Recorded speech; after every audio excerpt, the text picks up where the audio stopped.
Hello and welcome to Searching for the Question Live. My name is David Orban, and I am very glad to have all of you following the show.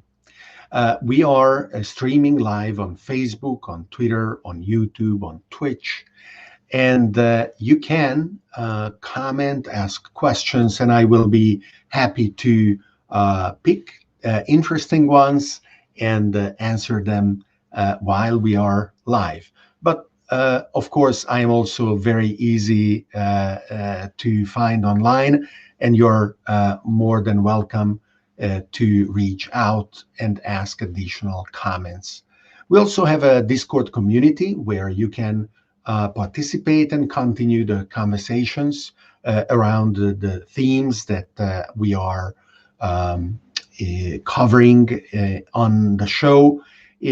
Sign up on my newsletter, and if you like what you are seeing, you can support me and my team as we produce this and other shows and other content on Patreon at patreon.com/David Orban.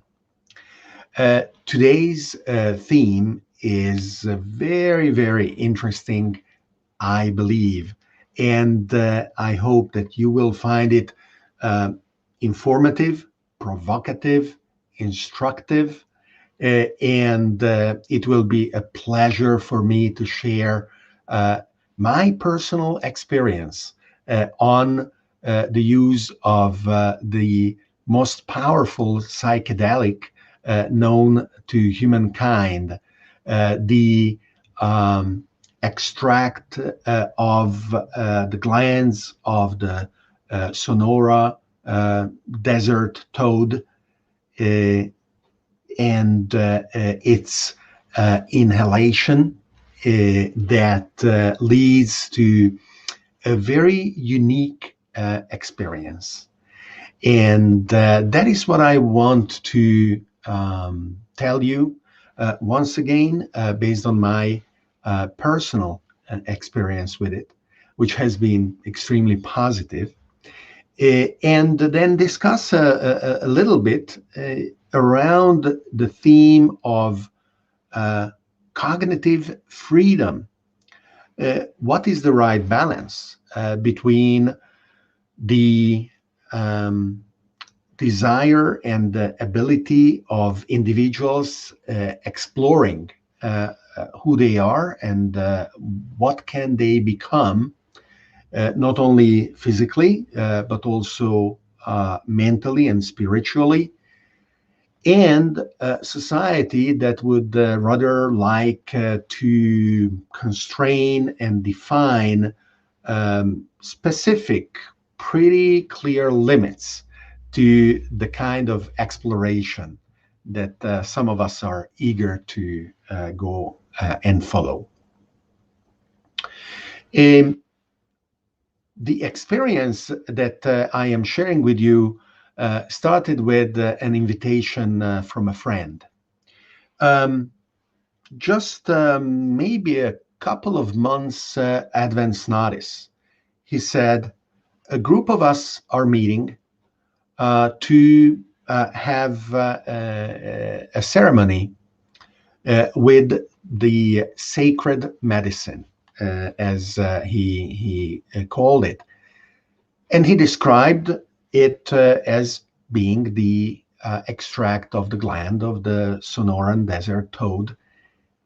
And he said, would you like to join? So I asked him, when was it? And it turns out it was right around my birthday. So I said, yep, let's go. And I will join. I also invited my wife, my kids, and initially they said yes. And then they got cold feet. And I told them, sorry, but I still want to go. So I went. And I wasn't alone because the community that I found was wonderful and welcoming, and certainly contributed fundamentally to building a basis that became the foundation of my positive experience.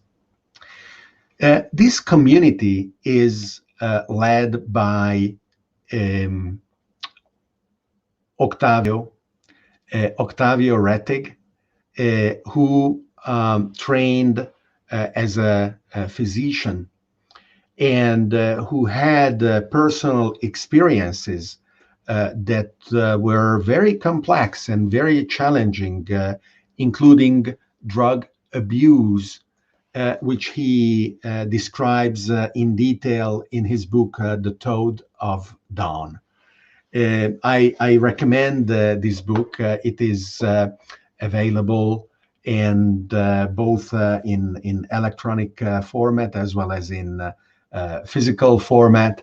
It is a great book, very readable, not only about Octavio's personal experience, but also on what are the implications and what are the consequences of accepting the existence of something as surprising as what the inhalation of this extract provokes in your mind. So I am not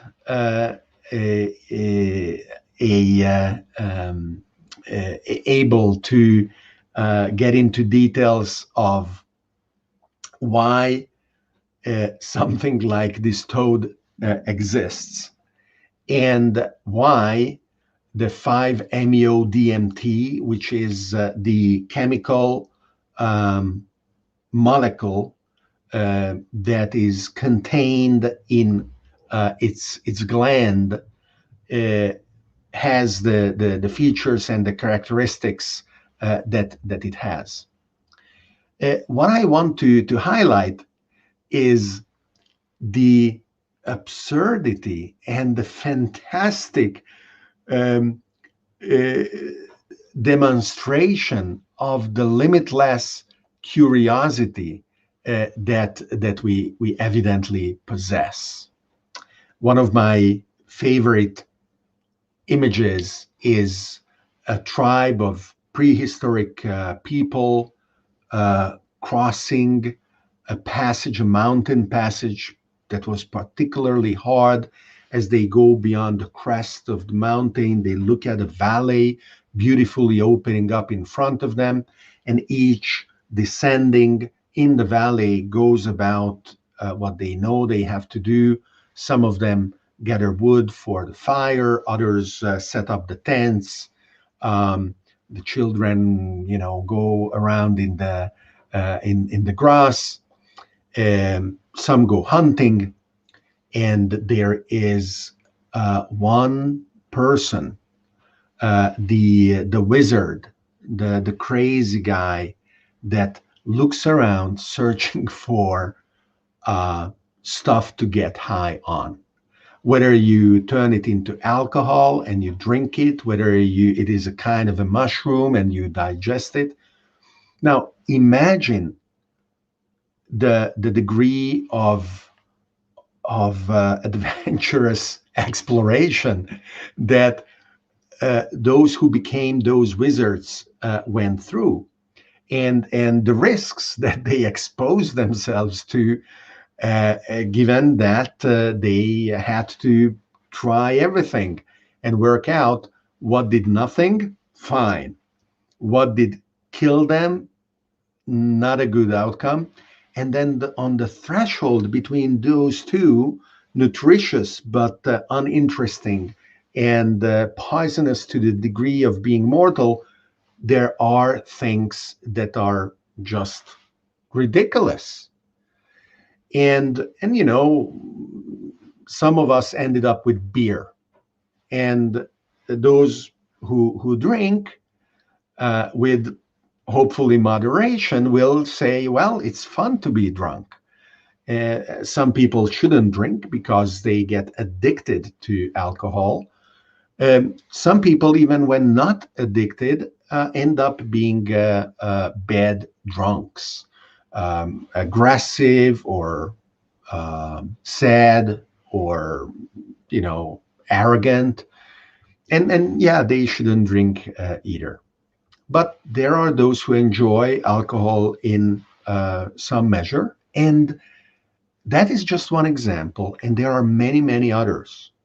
So it turns out that if you look at the proportion of quantity ingested, or in this case, inhaled, and the effects and the intensity of those effects, the deep impact of those effects on people, this animal produces a molecule that latches on mechanisms in our brain that are incomparable with anything else.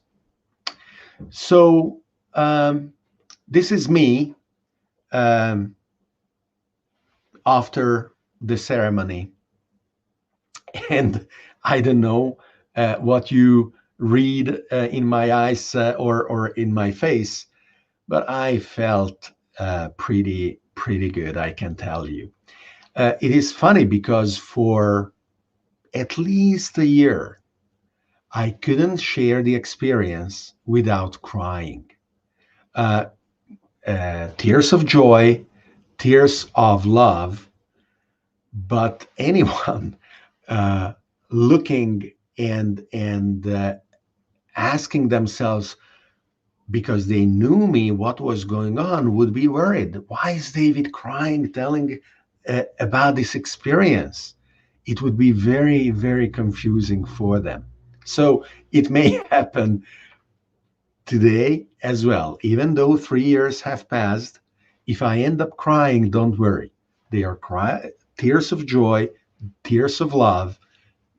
I am not upset with you or with anything else. It is just the deep emotional impact of the experience that manifests itself with those with that. So I want to say hi to Mind Delusion, who is saying hi, and I'm looking forward. Anyone else wanting to say hi? This came in from Twitch, but YouTube or Facebook or Twitter, you can contact me there as well. And so the wonderful circumstances of this event were really made possible by the community that was around us that day. And rather than just telling you about it myself, I want to welcome Octavio. Hi, brother. I'm sorry that I'm a little bit late. I'm No here in problem. beautiful Tulum, and I had a little bit of problems having my connection. But now I am here with you guys. Thank you for the opportunity, and I'm very, very happy to share anything that you want to know about the top medicine.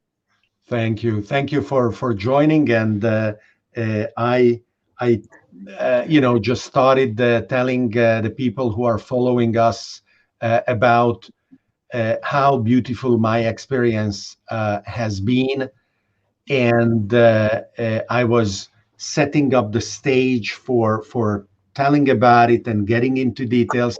I alerted them, if I end up crying, don't worry, those are tears of joy and tears of love.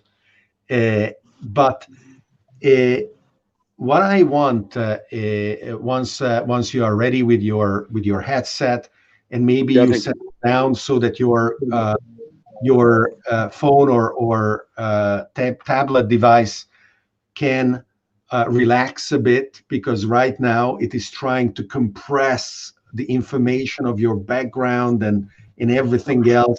So once you're sitting in front of it, will be the best.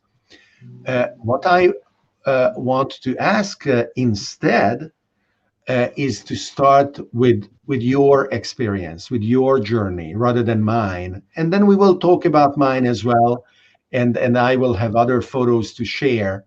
I already mentioned your book, and the fact that I really recommend the book for others to see as well. And right now your image is frozen, but I hope you can hear. And if you do, then I welcome you to just start telling a little bit about your journey, how you met with the medicine, and how did you decide that the medicine was something that deserved to be shared, and that it was important to share in as wide a manner as possible, regardless of the prejudices, regardless of the difficulties. So let's talk about that a little bit. Okay, David. Well, I started my journey when I was pretty young. Still, I was struggling with the education that I received from society, all the confusion on the information that was available by then around substances, drugs, how the permissibility of drinking alcohol, getting drunk, was related with celebration and with having a good time. And this was learned by myself, just like people now are recreating what they listen on the radio with these reggaeton songs that brings in a very vulnerable position situation women, and denigrates ourselves as society. I think that we are living and experiencing the decadence of the values and the moral that was part of our families and the education that our grandparents gave us. And in Western society, we lack completely of the understanding of the indigenous tribal ways of living. We criticize and we discriminate a lot to all those things that we don't understand. So for me, it was the authentic wish, the desire of understanding, to learning the whys and the hows. It was possible that myself, being a young guy, was in position to take all these harmful substances, alcohol, cigarettes, but then something like cannabis was forbidden. And when I started to study and to learn more through the books, because it was not the time of the internet by then. Now it's really easy just to put any word on the computer and you can have access to things that were just impossible for you to know before. So I started learning and reading a lot of books about science, about mythology, about religion, and I was completely lost between my beliefs and between my own ignorance. So it was through the interaction with sacred plants, as the peyote or hickory of the Wirrárica people, of the Huichol tribe in Mexico, that they are not called themselves Huichols. They call themselves Wirrárica. And I had experience with peyote, and this experience was a beautiful blessing for me. It teach me and showed me about nature, about my own nature. And then I had the experience with Salvia divinorum, that it's another sacred plant from here, from Mexico. And then I had this encounter with Source of Light, and I had an interaction and dialogue with this energy. And I was told that I needed to overcome my own suffering, my own pain, my own demons that I created with my system of beliefs, with my expectations of life, with my past experiences in this lifetime, and that I could free myself from all this. And I want other people to do the same by themselves, because I don't believe in anyone healing anybody. I don't believe that anyone can transform other people's reality. We need to start in the bottom of our hearts, changing ourselves, stop being miserable in our thoughts, in our feelings, in our heart, to reach the light, not the enlightenment, because I also don't believe that anyone can reach a place that it's permanent and that will help the rest of us if they do it. I do believe that we all in this planet need to do the work to learn more about ourselves, more about nature, more about the universe through the personal experiences, because it's the time that we have all these bombing of information, good, bad, confusion, distorted, sometimes accurate, but we need to be selective in this information. And I do believe that the greatest source of intelligence, of love, of understanding and wisdom, it's nature. I, through the experiences with all these medicines, all over all these years, I reach a place where I feel safe, where I feel healthy, where I feel happy, and that's what I want to share with everybody. That it's possible to stop being a drug addict, that it's possible to stop being a sick person and to transform yourself in something different. And so, as you came to this understanding, as you said, you were very young, and these are very mature thoughts. So, for sure, you were either ready or lucky, or just strong enough to develop this point of view. You were, if I'm not mistaken, in Mexico, and you were in touch with the tribe that harbored the knowledge of the medicine of the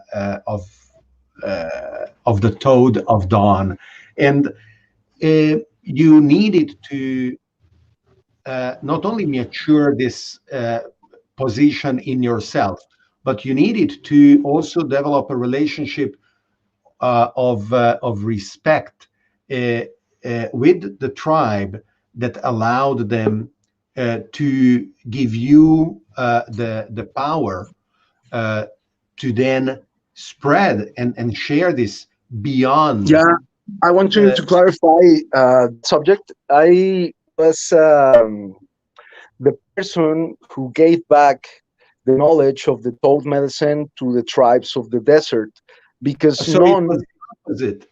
yeah, this knowledge of the toad medicine was completely lost and forgotten in all the tribes of Mexico after the Spaniard conquer. Okay.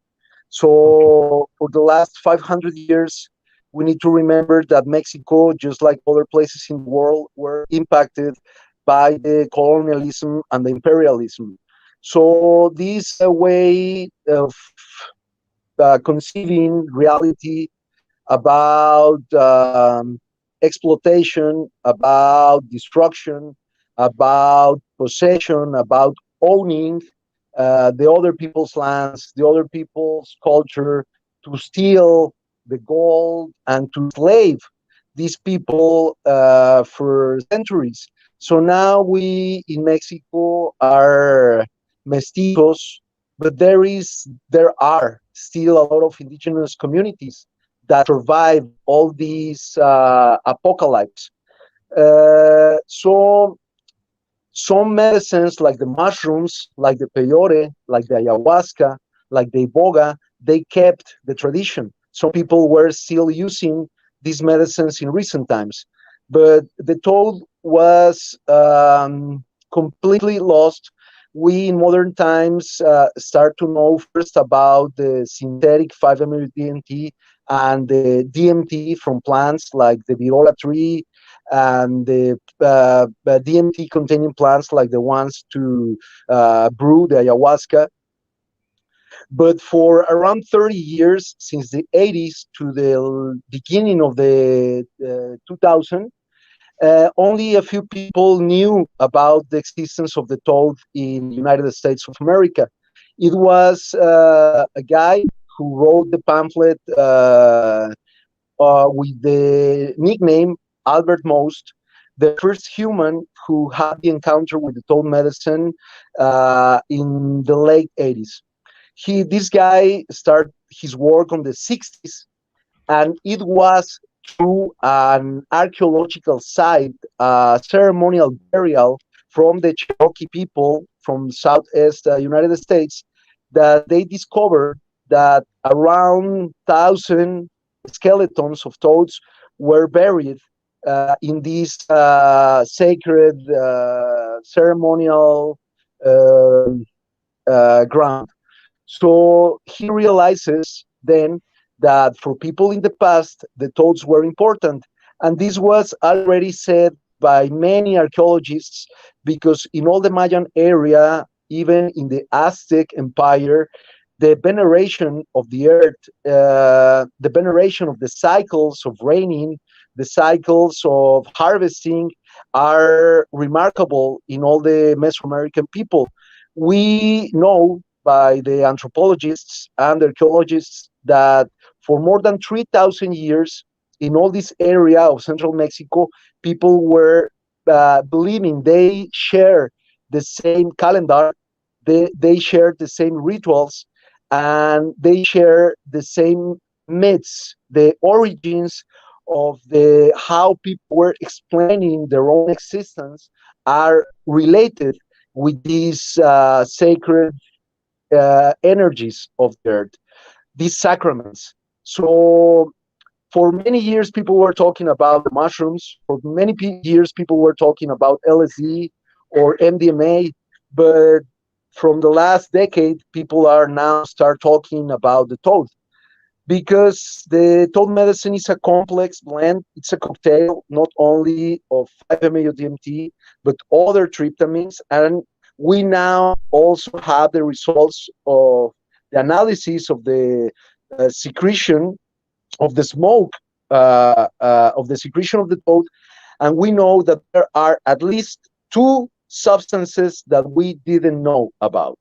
So we are facing here a new paradigm. We are facing here again that we are walking into the unknown, and this is a pioneer work. So my contribution to the world in this field was that I was spoken openly, truly, about the source of this medicine, how I get the medicine, and I was sharing openly, and I've been sharing this openly with people for the last at least 10 years. That is going to be really 15 years since I had my first experience with the toad. And so far, I've been in 40 or more countries, and I shared the medicine with around 10,000 people. It was through United Nations Association from Venezuela that in 2013, I went to the ayahuasca conference in Ibiza, Spain, and I started traveling with United Nations from Venezuela, sharing this with people, mainly drug addicts, but also with healthy people, also with indigenous people. And this is how all these mattress of the energy of the toad medicine was spread all over the planet. Nowadays, there are many people who are working with this medicine. There are many ways to work with this medicine, and the truth is that we are just learning how to do it. Because even after I get the medicine into the Seri tribe and the Yaqui tribe from Sonora, and the elders of these communities welcome the medicine. They embrace the medicine as part of their traditions because they realize that the toad and the effects of the medicine are part of their ancient traditions. It's in their songs, it's in their legends, and it was because of this past annihilation of the tribes that this medicine was lost. But it was also because of this sacred burial that people in the United States start to using it. And that's how myself get in touch with this medicine in 2006. And myself, instead of keeping it as a secret, I start sharing it with the world because I think that it's necessary. It's something that people need to learn about and people need to experience also. And these are some of the photos that I took when I received the medicine from you. I call this photo the doors of perception. Here is the group photo that we took together. Here is me holding your head as I am about to take off, because the internal subjective experience, for me at least, is uh, uh, to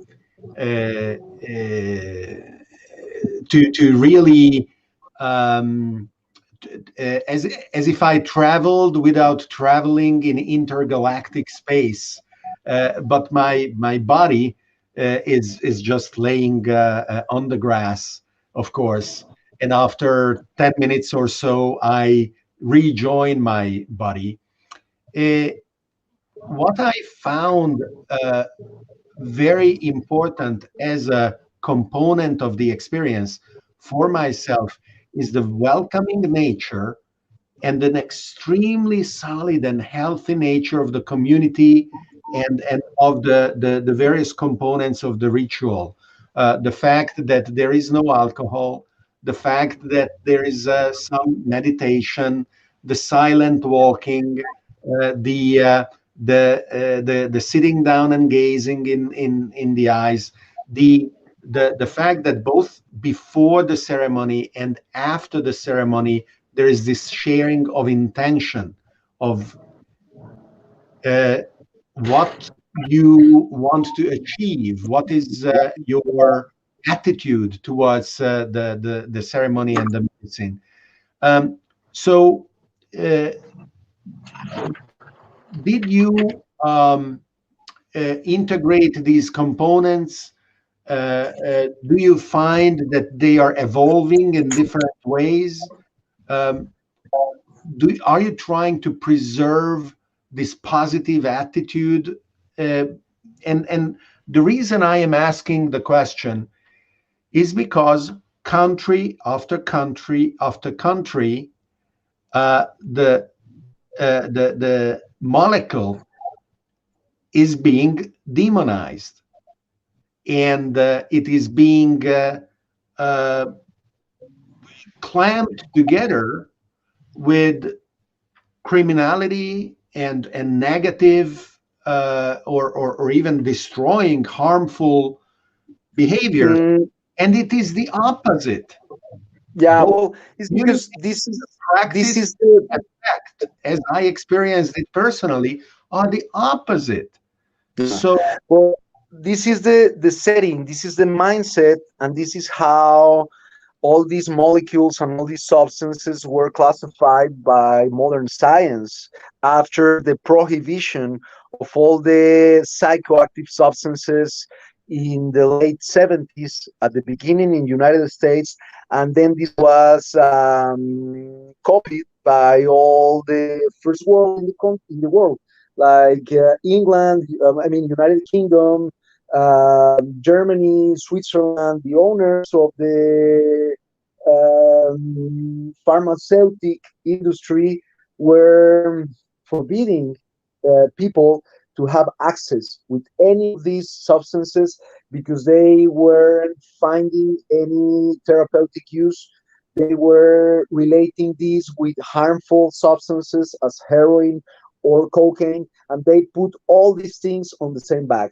And these remained like that for a few decades until we start having again access to scientific research at the beginning, the molecules of ayahuasca. Then now we have all this research done with psilocybin, and we know that the active ingredient of mushrooms is one of the best medicines to treat depression and to treat anxiety. So has been happening the same with the toad. Before, the science denied the therapeutic effects, but right now the scientists are proving these molecules are related with the good function of our bodies. These molecules are used not only to treat mental illnesses, but also to prevent these mental illnesses. But this is something that was delayed by this same laws and this same way to conceive life. Right now, there is an opening all over the planet because of marijuana. Is being used to treat epilepsy. It's being used to treat cancer with a lot of success. So same is happening with the ayahuasca, with the peyote, the church in the Native American Church of the United States. They are using peyote to treat even alcoholism. And plants like iboga from Africa is the best treatment known by humans to treat the opioid and heroin addiction. And right now there is so many people who are dying by overdoses of fentanyl and heroin in United States and first world countries. So it's real that the health system of the world now needs to step into the work with sacred plants. Beyond the rituals, beyond the ceremonial aspect, there is the scientific evidence that show us that this is necessary, this is positive, and we need to step in with a lot of maturity, a lot of responsibility, and with a lot of care. We have a lot of people saying hello from all over the world, from the various channels where they are following us. Robonautic, Robin, and Sophie send. Hi to Rob and Sophie. They are beautiful people from Austria. Yeah, I love them. Hi, guys. And there is Esther from Twitter, Periscope, who is happy of the information that we are sharing. And Emiliano is asking. He always stayed away from psychoactive substances because of the stories and bad experiences that he heard and read about. For example, he cites Sid Barrett, one of the founders of the Pink Floyd group, who was lost damaged. his mind. Mm-hmm. Yep, by the use of drugs. So Emiliano asks, did he just assume the wrong drugs? And the implicit question, of course, is how can I know that a drug is good rather than bad? And Octavio and David are telling me about the sacred medicine and the TOAD 5-MeO-DMT, and they are telling me it's good. But what is the process through which one can trust a source or a substance? Yeah, well, let's remember that during the 60s, LSD was legal, and in Woodstock, they made this concert. They were only expecting to host 200,000 people, and nearly 2 million people arrived. And they were giving LSD for free to people. Hundreds of thousands of people were tripping on LSD at the same time during decades. And there's no any evidence that people were harmed really only by the LSD. But people also were using heroin, they were also barbiturates, they were also using benzodiazepines. And not only Sid Barrett, let's remember what happened with Elvis Presley. Let's remember what happened with Kurt Cobain. Let's remember what happened with all these superstars, all these famous actors, musicians, artists who died because overdosage, because harmful substances, because of alcohol. How many people die every day all over the planet crashing a car on being drunk? So how culture face these substances, it's very important. That's why the sacred medicines are used with a lot of respect by the native people. That's why people talk not only about, yeah, let's go and get high, but how are you gonna prepare yourself for this? Where are you gonna do this medicine? Who is gonna provide you from this experience? What are you taking? Are you sure that this substance that you are taking is what you think or you want or you expect? So because we are kind of in the wild, wild west right now with the psychedelic renaissance and all these people talking the pros and the goods and the uglies and the bad. And yeah, this is a period of transition. This is something that we need to be aware that it's happening, that it's a process. So I can advise people that if they want to approach to an ayahuasca ceremony, try to go with a Taita medicine man that comes from these tribes that travel through the planet openly, that you can search through the background of some of these people, and you can just give yourself the time to be the pilgrim, to go through the jungle, to experience how it is to eat the food of the jungle, how it is to breathe the air of the jungle, to drink the water, to stay there a few weeks if it's necessary, even before drinking the ayahuasca or going for the opo or going for a peyote or a wachuma or mushroom ceremony retreat. There are also places that are offering these experiences in a safe context to people. Right now, I'm here in the Mexican Caribbean in Tulum, and I'm host by the managers of a hotel that it's called Bufo Alvarius Sanctuary. So this place opened 2 years ago, and they are facilitating the toll medicine with cambo, rapé, with other medicines to people who wants to receive this communion, this blessing from the planet. And there is so much controversy, there is so much confusion, misinformation about not only the toll, but also the cambo, also the ayahuasca. So there are risks involved in any activity that we humans do.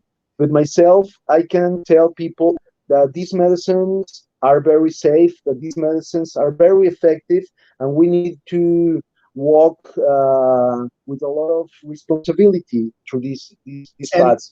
and, So, I would like to share a little bit about a little bit more about my personal experience.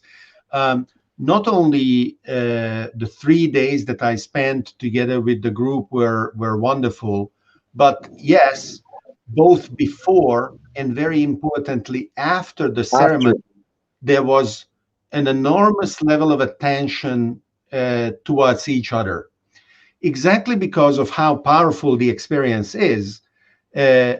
People would ask each other, how are you doing? How are you coping? How are you integrating what became the new you uh, mhm. uh, in being able to draw a path through the experience that you have had? And the basis is proportional to the power of the substance and the power of the experience. I think that the parallels that you gave are very important. Just like we know that the people who have assumed alcohol shouldn't be driving, we know that the experience of the toad medicine is so powerful that it is better to plan for it and to stay for 2, 3 days Yeah, and no rush it. Yeah. other things. Just let your mind absorb what you experienced, and the experiences of the people that we shared that journey with were quite different. Some of Hmm. us reacted in a more agitated manner. Some of us just laid down on the grass, and as I was with me, I would come back and open my eyes with my head on the grass, and I could feel the earth, just the entire planet beneath me. It was wonderful. So this attitude of confidence and sharing, I think, is fundamental in making sure that not only the individual experience, but the community grows in a healthy manner. Yeah. And what you said about the new attitude of scientific understanding and exploration of the basis of the third medicine, as well as its positive effects towards curing depression or post-traumatic stress disorder and other um, mental conditions for which we had no No treatment. no treatment until now is Hmm. extremely important. I Absolutely. believe in a future of cognitive freedom where we can explore together with others in a healthy community what we are, as you said, what we can become. And your contribution to this future of increased degrees of cognitive freedom, I think is wonderful and extremely positive. Yeah, well, thanks to all the people who were working actively as a team to provide all these uh, integral experience to people. Because Filipa with the Campbell, Kiki with the Wim Hof method of the breathing and the ice bath, all this was part of a protocol that the toad medicine by itself can't do. Because as more people uh, get ready for this moment, the outcome will be gentler, will be better, will be easier, and we work very hard during many years to um, to have this strong team around the medicine, and it's something that now is being replied by many other people in the world, and I think that it's necessary. It's very positive that people are gathering together to support themselves in a healing process that is not only for the individuals, but it's also for the collective, and it's not only for humans, it's also for all the rest of the beings and species that coexist in this planet for us. So I think that the awareness of the importance of the respect of nature, the respect of the environment, it's going to be reflected in the better quality of life for humans and vice versa. So it's an active, symbiotic process in the one we are learning more about ourselves, but that growth is going to impact the rest of the creation. So I humbly want to share that we are walking in the right direction, that we are approaching day by day that mm, world that I was dreaming of when I was a child, and then I'm working every day of my life to make come true, and not only as a idea. So you are very generous in sharing this knowledge and giving access to people. You said you provided the medicine to more than 10,000 people. are there others like you, and are the others, if there are, driven by a similar outlook as you are? Yes, the medicine has transformed many hearts and has made people sweeter and more compassionate. And I've seen communities being created and built after the experience with the toad. I've seen people from Australia to Scandinavia to South America that now are using these tools to heal other people. Documentaries, movies, TV shows, books, many information now is being developed for more people to access to these knowledges. So I'm very happy and I'm very optimistic about the future. I do believe that we are awakening, and I do believe that we are really becoming one big conscious organism instead of these billions of me, I want, I blah, blah, blah, blah, blah. And all these personal stories at the end converge in in a more diverse, but also a more um,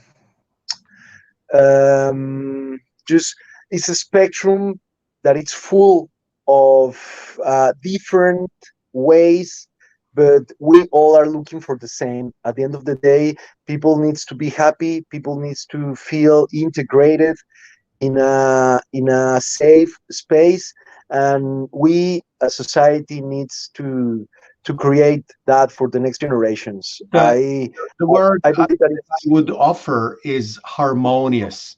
Just like a absolutely. harmony is composed of different sounds and different frequencies, we can afford to embrace and to include in our harmony the voices and the thoughts and the attitudes of different people, and with the right compassionate outlook that understands the differences and the journeys that each of us have to go through, that is creating the rich tapestry of human experiences. And I agree. The premise today is that this can happen, and hopefully will happen globally. That it is not an isolated curiosity, but it is a peaceful wave that can heighten consciousness, that can heal and overcome the anxieties of a complex world that puts so many of us under a great amount of pressure, and that can make each of us accept in a better way who we are, and who we come, who we can become. Uh, I hope that I will be able to come and join you at the Bufo Alvarius Sanctuary soon. I am looking forward to that.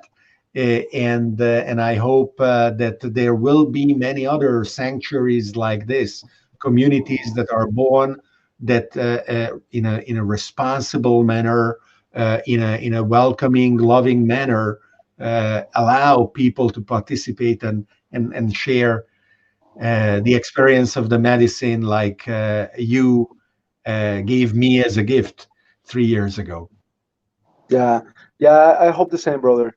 I'm right now building a center in Sonora, so I can host my patients finally after walking and walking for so long, and this is finally becoming true. The place is already there. The construction is happening.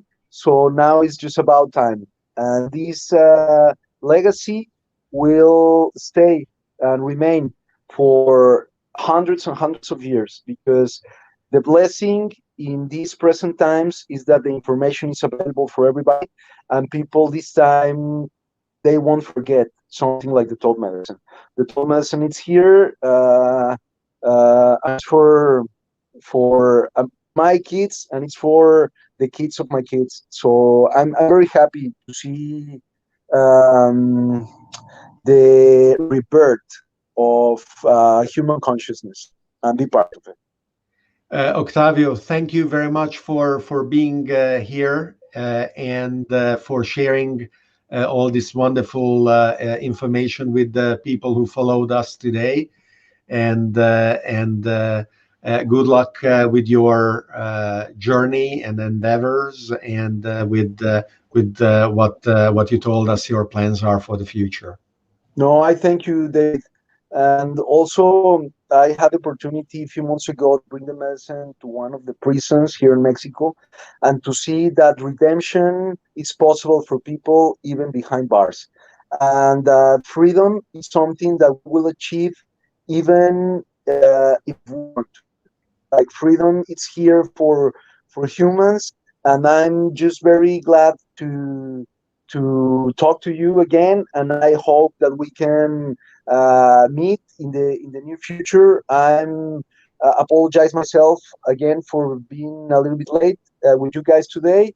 I send you the warmest hug, all my love, my blessings, and see you soon somewhere. Thank you very much, Octavio. And thank you, everyone, for being with us today at Searching for the Question Live. We will certainly have to think a lot. Feel free to reach out to me or to Octavio. We are both extremely reachable online.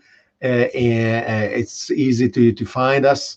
And I am sure Octavio will be happy to answer all your questions as well. And I will see you at the next episode of Searching for the Question Live.